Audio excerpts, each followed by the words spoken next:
ያልጠበቃችሁት የእግዚአብሔር ገበታ፣ ያልጠበቃችሁት የእግዚአብሔር ሞገስ፣ ያልጠበቃችሁት የእግዚአብሔር ፌቨር ከዚህ ቤት እግራችሁ ሳይወጣ አስቴርን የተገናኘ የእግዚአብሔር ሞገስ በኢየሱስም ዘር ማንዘራችሁን ያገኝ። ከሰው ከሰይጣን ከሰፈር ከቅርብ ወንድም ከቅርብ ዘመድ ህገወጥ አዋጅ የታወጀባችሁ ህገወጥ ንግርት የተነገራችሁ ዛሬ ማገለግለው ይሄ ወንጌል ምስክር ነው። ከዚህ ቤት እግራችሁ ሳይወጣ አዋጁ ይገለበጣል። ማንም ወዳልገባበት ስፍራ ሰብራችሁ የምትገቡበት ቀን ዛሬ ነው። አይን ወዳላየ ቤተሰብ ዘር ማንዘር ወዳልገባበት ፐለይ ሰይጣን ያለበሳችሁ እድፋም ልብስ፣ ሰይጣን ያለበሳችሁ የሐዘን ልብስ፣ ሰይጣን ያለበሳችሁ የበሽታ ልብስ፣ ሰይጣን ያለበሳችሁ የጭንገፋ ልብስ እግዚአብሔር ልብሱን ከላያችሁ ላይ ያነሳል። በተሸነፋችሁበት ባቀረቀራችሁበት ሜዳ ዛሬ ልብሳችሁ ይቀየራል። በጠላትም በወዳጅም በቤተሰብም ፊት ለፊት ነገራችሁ ተተርፍርፎ ይታያል።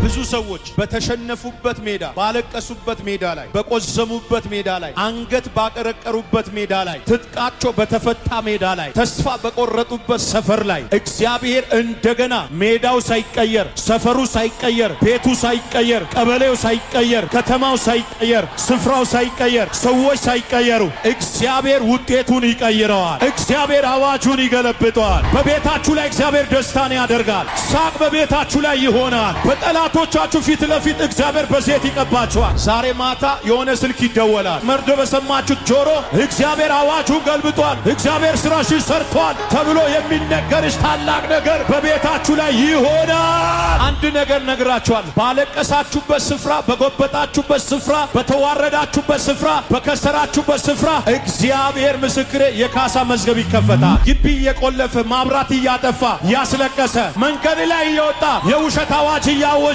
አንገት ያስደፋ ከዚህ ፕሮግራም በኋላ ላንተ ብርሃንና ደስታ ይሆናል። የሚያይ ሁሉ ይፈራሃል።